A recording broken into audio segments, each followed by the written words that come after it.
What you're about to see are the events that led to 4 fatalities on the Bass River Fire on July 22, 1977.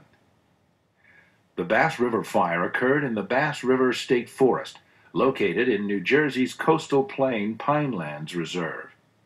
The area burned by the Bass River Fire is in the same vicinity where 5 firefighters were killed while fighting a forest fire in 1936.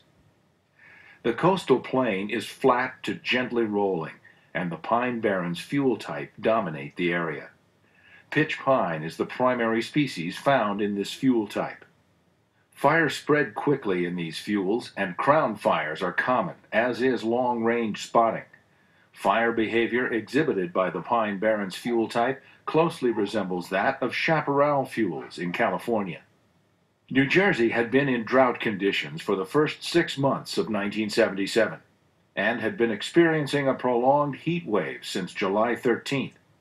The afternoon fire weather readings on the day of the fire, as reported by the Bass River Fire Tower, were sky clear, temperature 91 degrees, wind 12 miles per hour from the northwest, with gusts to 20 miles an hour. Relative humidity 27%, 1 hour fuel moisture 3%, and the fire danger rating for the day was extreme.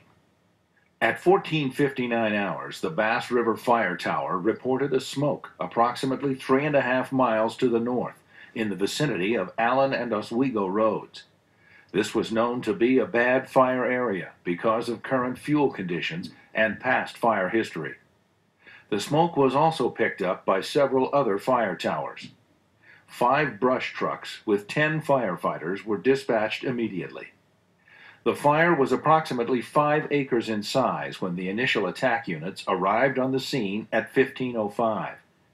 At 15:16, they reported the fire at 25 acres and crowning. The local division fire warden arrived over the fire in an observation helicopter at 15:37 and estimated the fire to be in excess of 100 acres. The first 2 brush trucks on the scene started a direct attack using pump and roll tactics on the flanks of the fire, working from the point of origin toward the head of the fire. The incident commander was in the brush truck working the left flank. 2 more brush trucks and a tractor plow unit arrived and joined the operation shortly thereafter. These additional resources concentrated their effort on the right flank of the fire. At 15:36, Eagleswood Volunteer Fire Company No. 1 was requested to respond to the fire.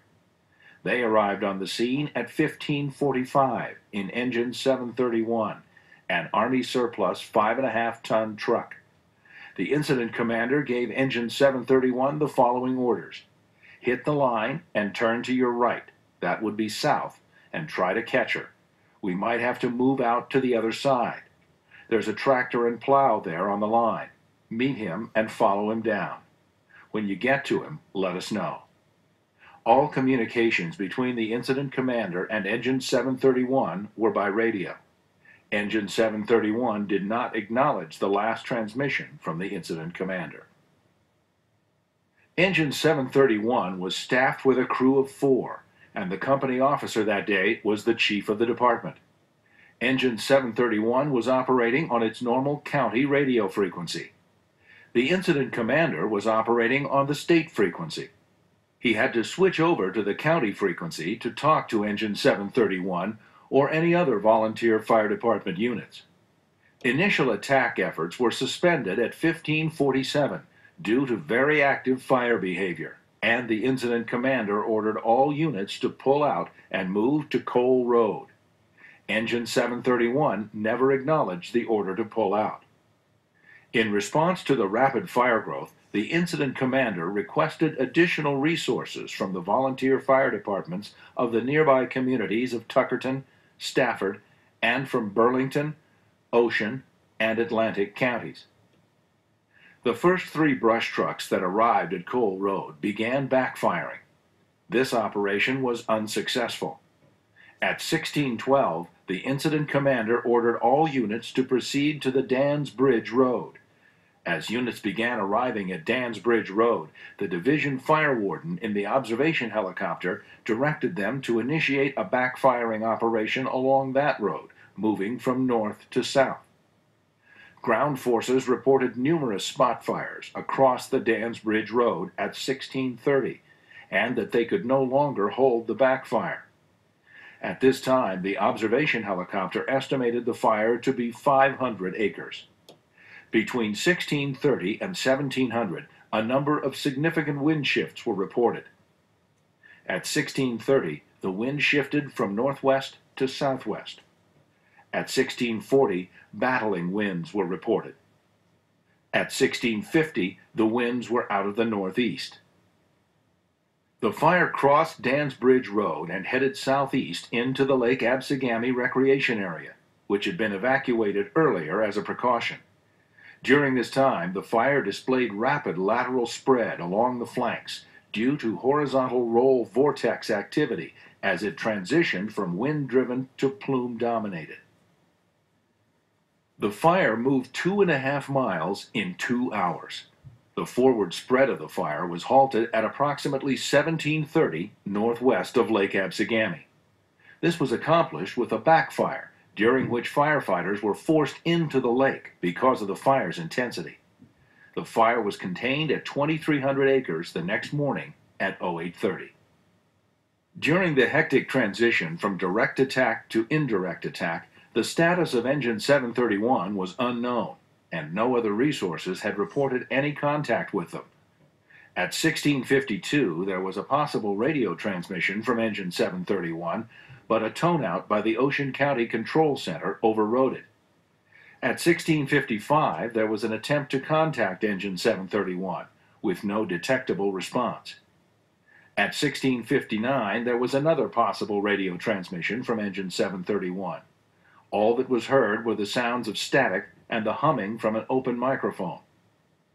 At 1700, a third possible radio transmission was received from Engine 731, but it was mostly overridden by other transmissions. Someone was heard saying, "I don't know how to drive it. I've never driven it before." At 1701, the sounds of static and the humming from an open microphone were heard again. At 1702, over the sounds of static and humming, the following words, spoken by a faint voice, were heard. "This is 730. The microphone remained open, and the transmission tailed off with a word that sounded like "help." After that, the transmission cut off, and all static and humming ceased. The observation helicopter spotted the charred remains of Engine 731 shortly after 1800.